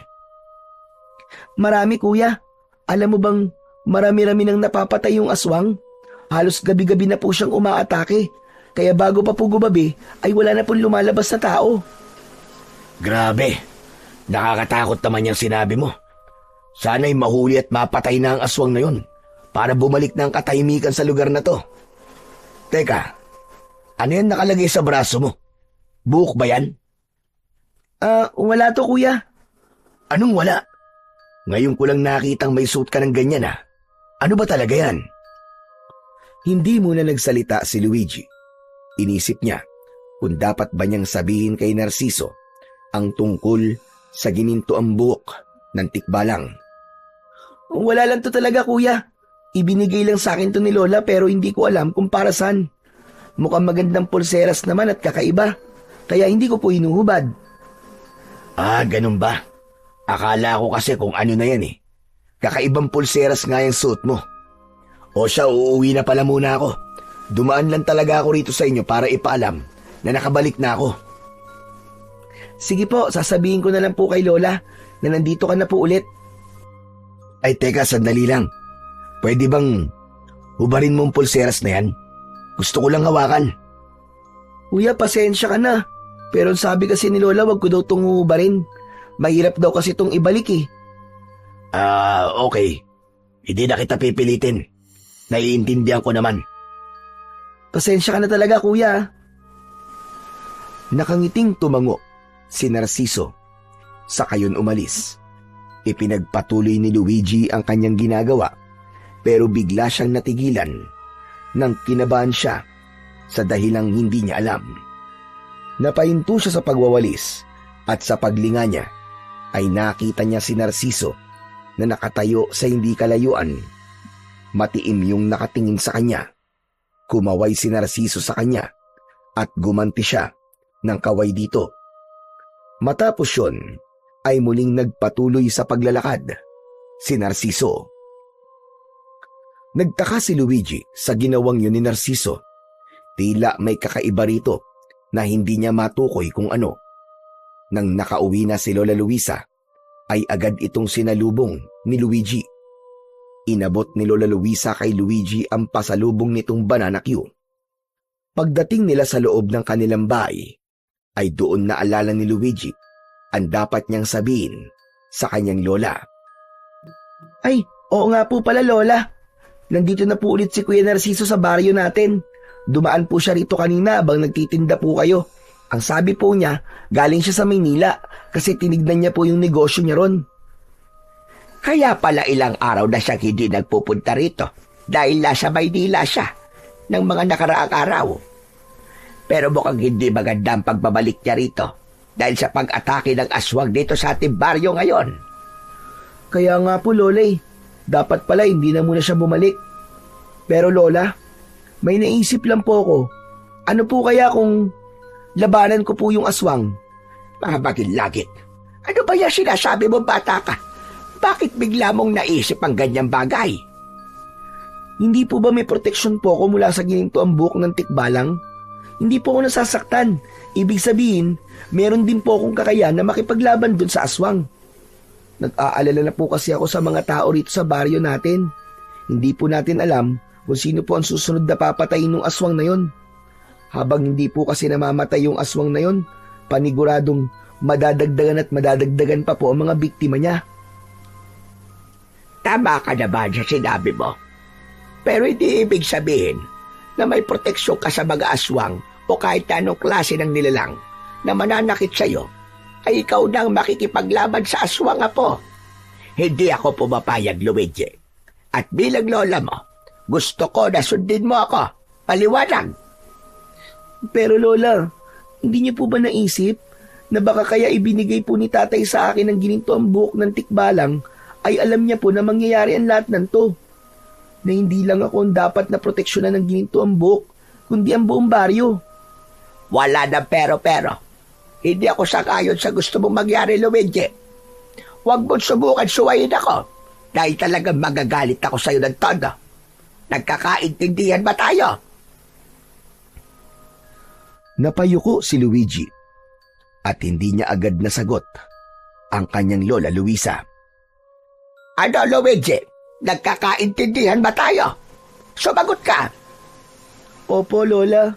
Susundin ko po kayo. Pinapataas mo ang high blood ko sa pinagsasasabi mong bata ka. Grabe ka, Lola. May high blood ka na, may pinapataas pa talaga. Ay, wala kang pakialam. Oo nga pala. Marami-raming biko ang natira sa mga paninda ko. Kaysa sa masayang, ay mas mabuti pang bigyan ko si Narciso. Sasama po ako sa inyo. Huwag na. Dito ka na lang. Mabilis lang naman ako. Ang gawin mo na lang ay magsaing ka na para maaga tayong makapaghapunan. Hindi na pinilit ni Luigi na sumama kay Lola Luisa sa pagpunta nito sa bahay ni Narciso. Habang inihahanda ng matanda ang dadalihing biko kay Narciso, ay nagsimula ng magpaapoy sa kalan si Luigi. Hindi nagtagal ay umalis na si Lola Luisa. Muling pinag-isipan ni Luigi ang nangyayari sa kanilang baryo at ang kagustuhan niyang harapin ang aswang. Alam niya na kahit na anong dahilan pa ang sabihin niya sa kanyang lola, ay hinding-hindi ito papayag na labanan niya ang aswang kahit payo na lang ang paraan upang muling bumalik ang kapayapaan sa kanilang baryo. Unti-unti nang kumakalat ang dilim sa buong paligid. Tapos nang magsaing si Luigi, pero hindi pa rin bumabalik si Lola Luisa ng mga sandaling yon. Medyo kinakabahan na si Luigi dahil mag-iisang oras na simula nang umalis ang lola niya. Nakatayo siya sa may pintuan habang hinihintay ang pagbabalik ng kanyang lola, Luisa. Grabe, kanina pa si Lola. Nasaan na kaya siya? Bakit hindi pa rin siya bumabalik hanggang ngayon?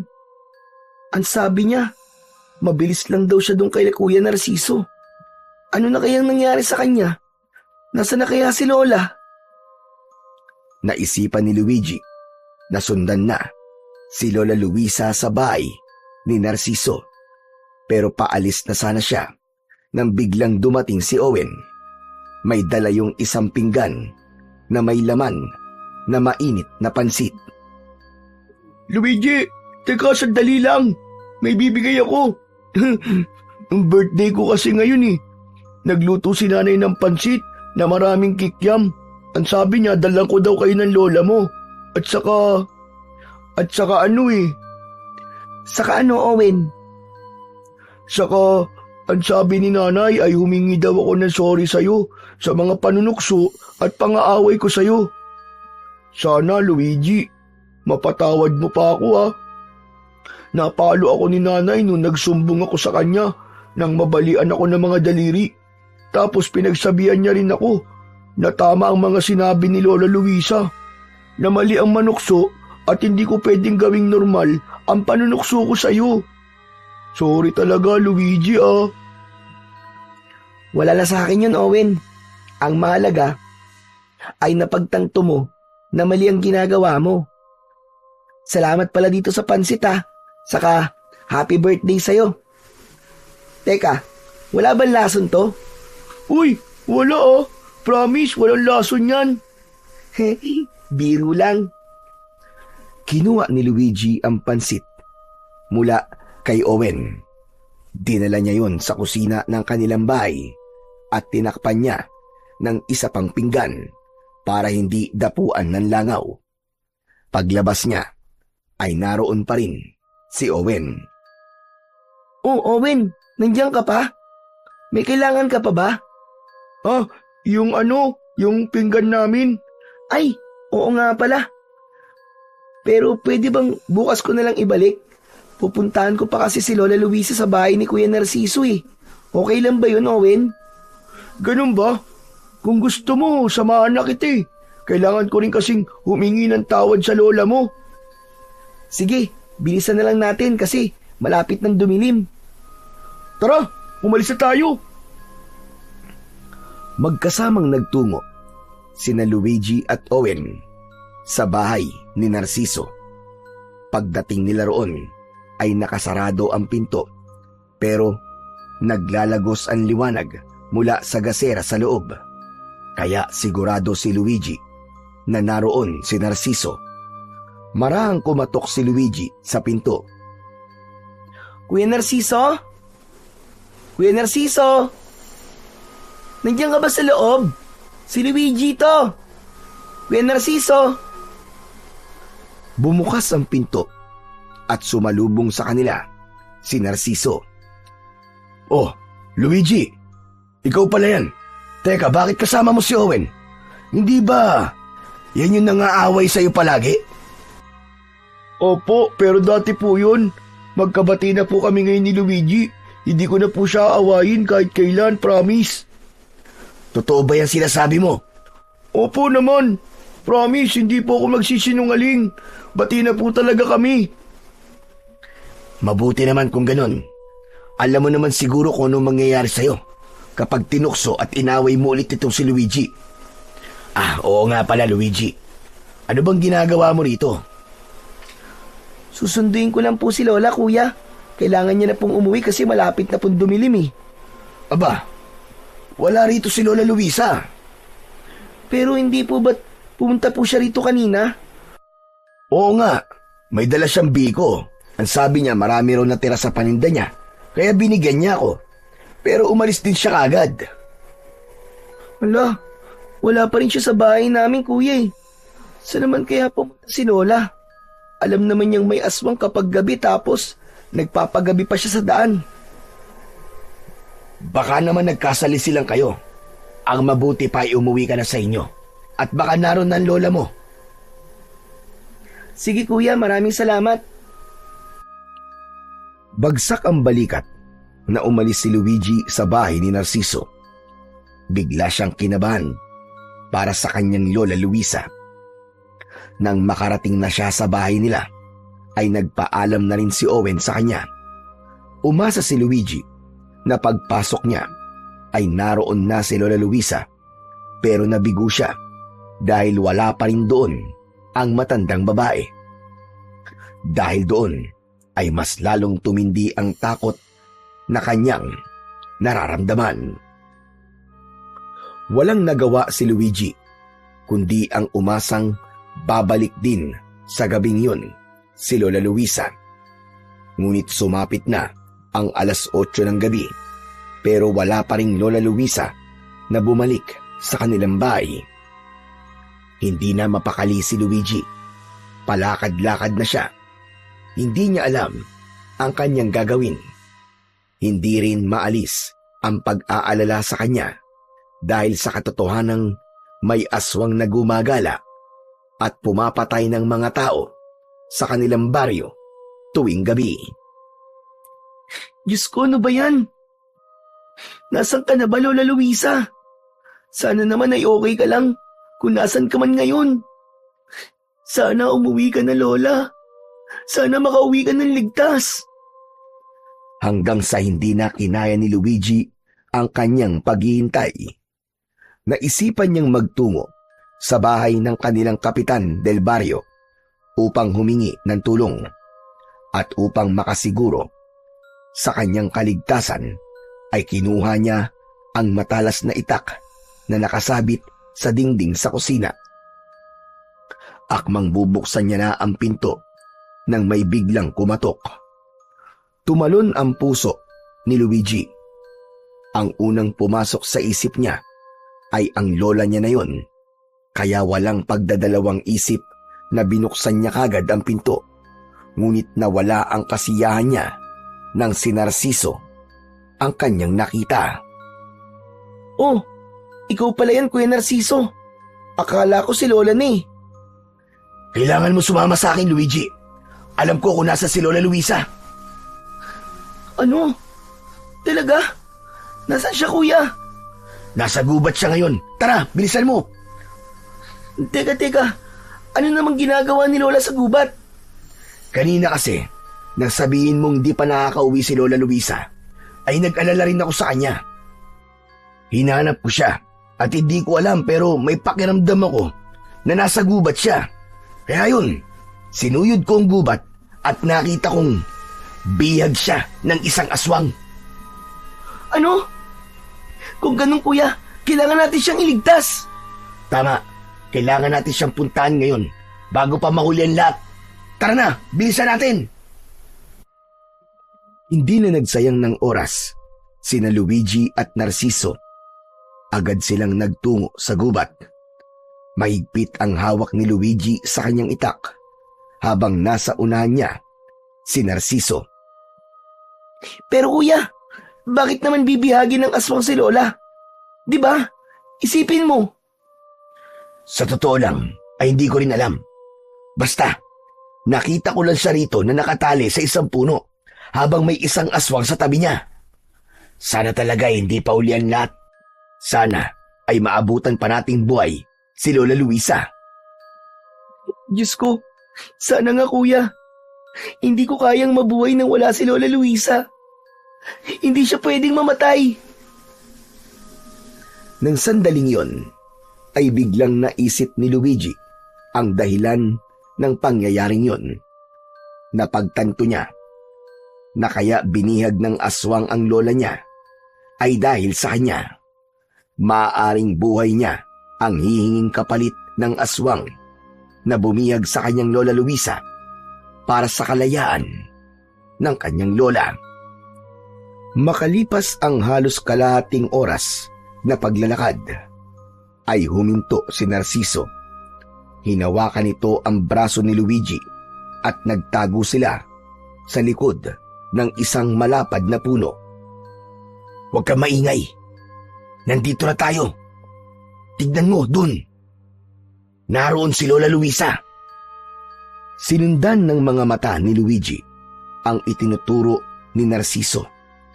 Labis ang awang lumukob kay Luigi nang makita niya ang kanyang Lola Luisa na patayong nakatali sa isang puno. Nakayuko ang matanda at mukhang nangihina na. May mga kahoy sa harapan nito na may nakasinding apoy. Yun ang nagsisilbing liwanag sa paligid. Kawawa naman ng lola ko. Kailangan natin siyang pakawalan at iligtas siya, kuya.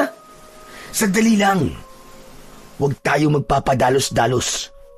Baka nasa paligid lang yung aswang. Makiramdam na muna tayo. Pinigilan ni Luigi. Nalapitan agad si Lola Luisa. Sinunod niya si Narciso at nakiramdam sila sa kapaligiran.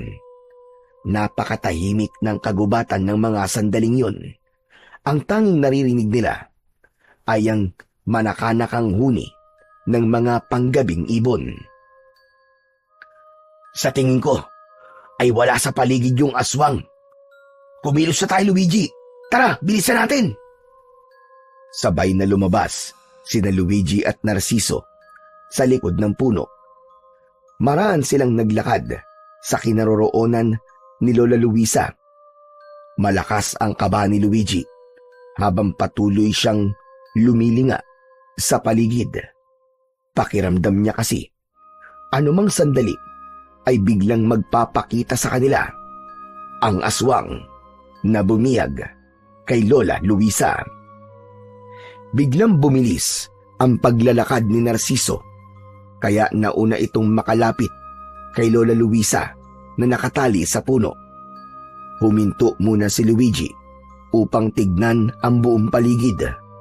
Nais niyang makasiguro na wala roon ang aswang na maaaring biglang umatake sa kanila. Umangat ang muka ng matanda at nang makita nito si Narciso ay bigla itong sumigaw at nag-hysterikal. "Huwag mo akong sasaktan! Lumayo ka sa akin, maawa ka! Huwag mo akong sasaktan!"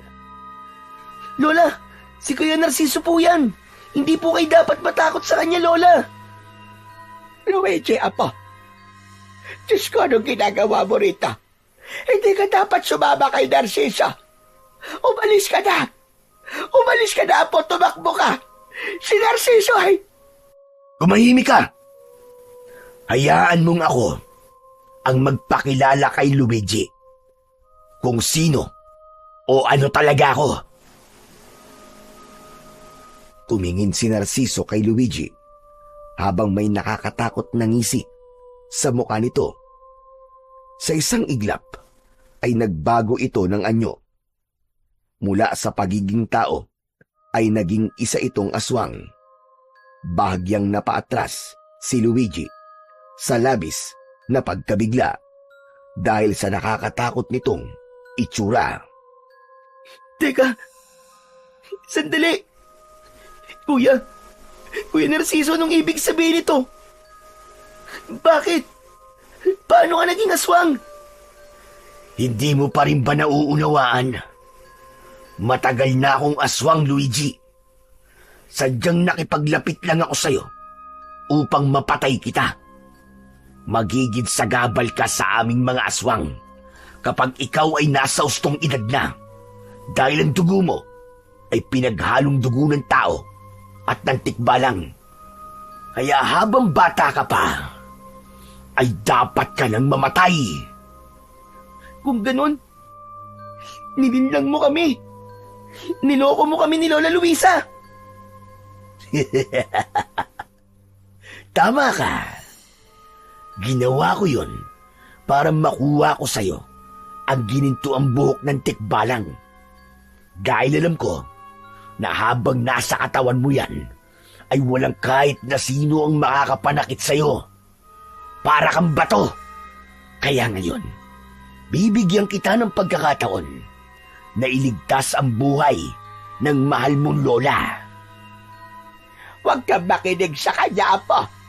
Huwag mong alisin sa katawan mo ang gininto ang buhok ng tikbalang. Hayaan mo na ako mamatay, Apo.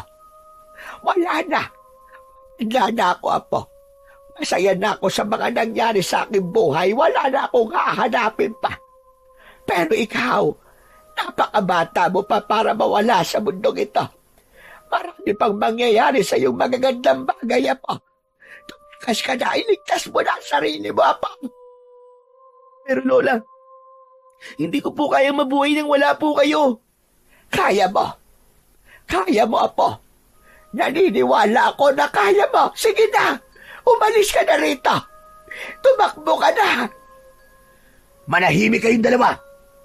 At ikaw naman, tanda. Ayoko nang marinig ang boses mo.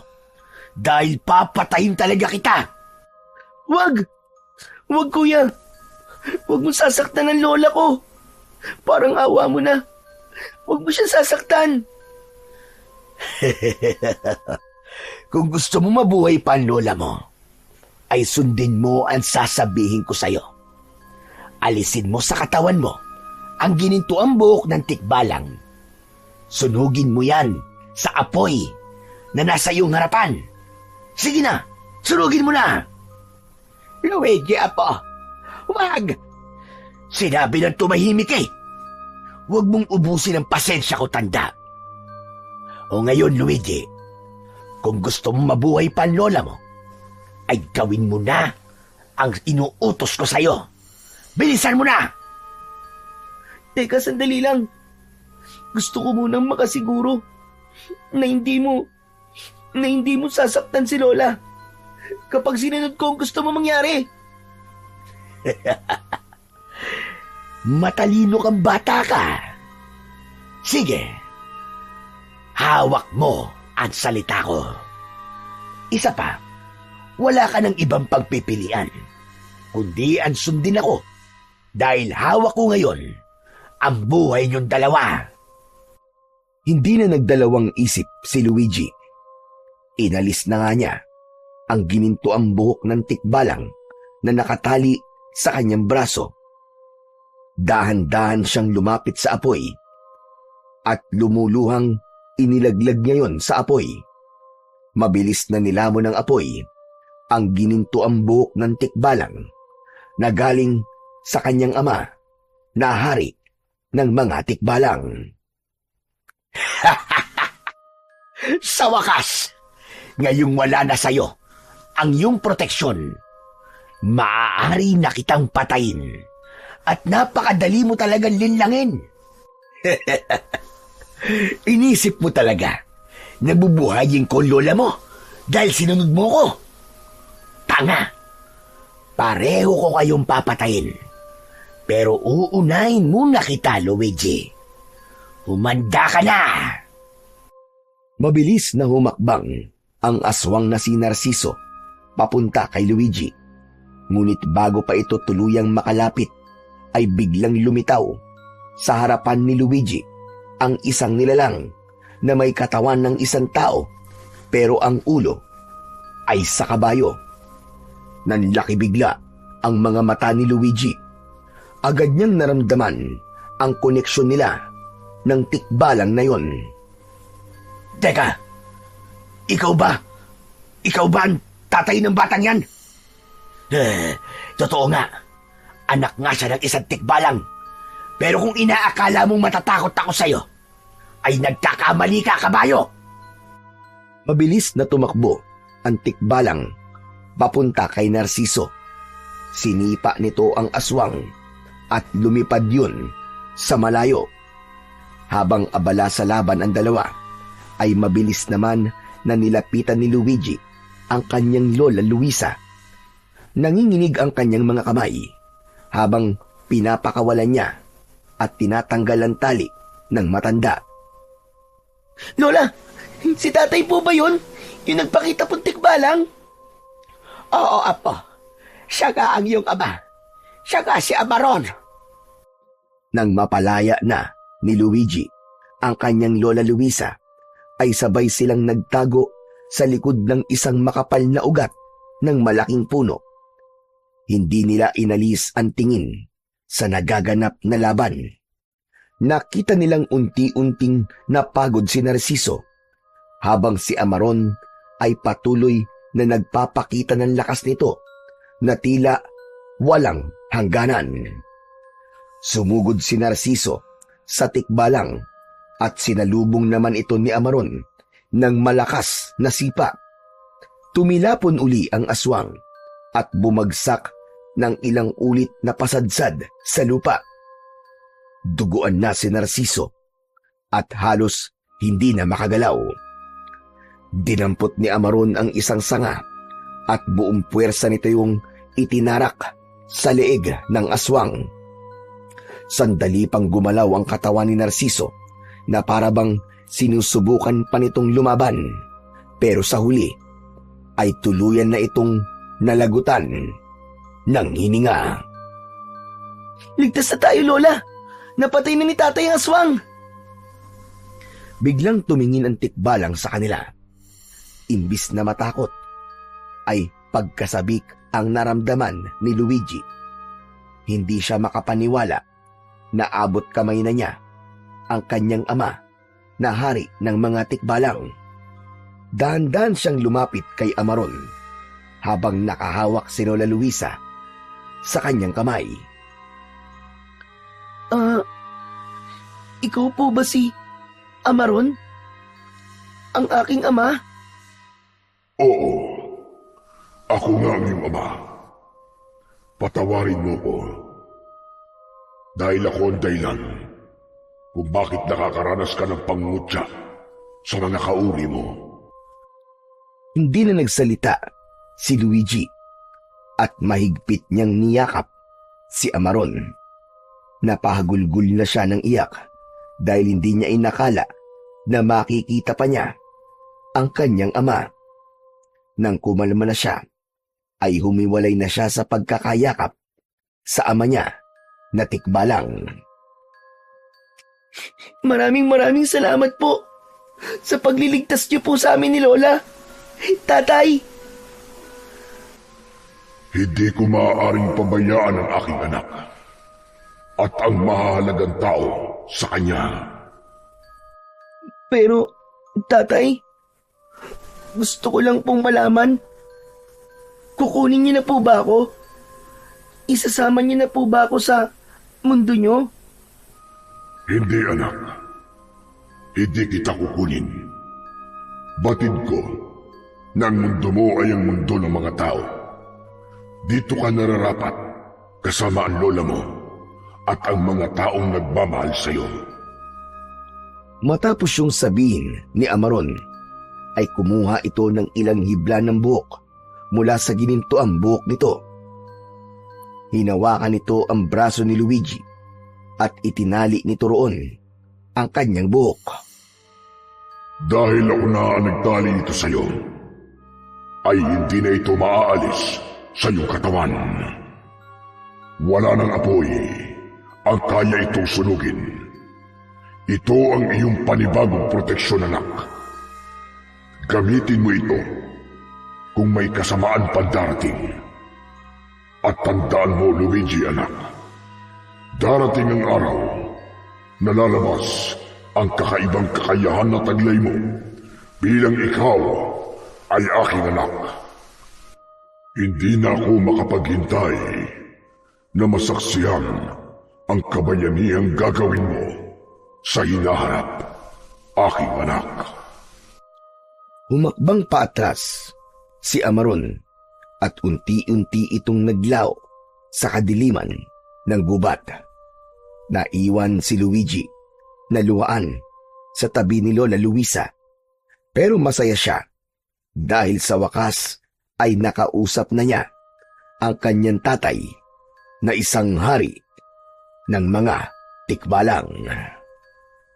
Mula nang mamatay si Narciso ay tuluyan ng tumigil ang pag-atake ng aswang sa buong baryo. Ngunit sa kabila ng lahat, inilihim pa rin ni na Luigi at Lola Luisa ang katotohanan tungkol sa pinagmulan ng apo niyang si Luigi. Alam nilang hindi pa handa ang baryo nila na tanggapin ang ideya na si Luigi ay totoong anak talaga ng isang tikbalang. At sa mga lumipas na mga araw, ay hindi na maikubli ni Luigi ang pananabik sa pagsapit ng araw na tumungtong na siya sa edad kung saan lalabas ang kanyang kakaibang kakayahan. Napagtanto niya rin na hindi mahalaga kung saan siya nanggaling o ano o kung sino ang kanyang mga magulang. Ang pinakamahalaga ay ang pagpili niya sa kabutihan kahit pa hindi naging mabuti sa kanya noon ang mundo at ang ilang mga taong nakapaligid sa kanya. Para sa kanya, ang kabutihan ang dapat na maghari sa mundo. Naniniwala siya na kapag kabutihan ang iyong itinanim, ay kabutihan din ang iyong aanihin. At nakahanda si Luigi sa anumang uri ng aswang na nagbabadyang sumalakay sa kanilang baryo. Hindi niya hahayaan na may aswang na mananakit pang muli sa kanyang lola at sa kanyang mga kababaryo. Nakahanda siyang ipagtanggol ang lahat bilang anak ng hari ng mga tikbalang para sa katahimikan at ikakapayapa ng lahat.